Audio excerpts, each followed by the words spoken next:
Kabi-kabilang baha at pagguho ng lupa ang naranasan sa ilang lugar sa bansa dahil sa patuloy na pananalasa ng bagyong Goring.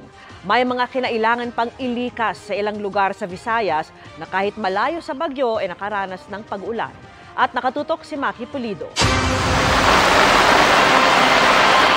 Malakas na buhos ng ulan ang naranasan sa lalawigan ng Abra kaya binaha ang ilang kalsada. May mga motoristang stranded pero meron ding sumuong sa baha. Inalerto na rin ng Provincial Disaster Risk Reduction and Management Council ang mga nakatira malapit sa Abra River dahil sa pagtaas ng level ng tubig.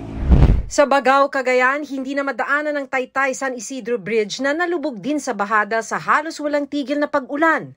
Dahil naman sa masamang panahon, hindi muna natuloy ang pagbubukas ng klase ngayong araw sa Ilagan City, Isabela. Ayon sa ilang guro, tuloy-tuloy naman ang paglilinis at pagkukumpuni sa paaralan. Kabi-kabilang landslide at rockslide rin ang naitala sa Mountain Province na agad ding nirespondihan ng lokal na pamahalaan. Inilikas naman ng mga residente sa Barangay Santo Niño sa Sablayan, Occidental, Mindoro. Tuloy-tuloy kasi ang pag-akyat ng tubig dahil sa pag-ulan. Sa taas ng baha, kinailangan ng gumamit ng rubber boats para sa evacuation. May mga inilikas din sa Bacolod City. Lubog sa baha ang maraming bahay at halos hanggang bubong ang tubig sa ilang lugar. Nasa 6,000 individual na ang inilikas dahil sa pagbaha.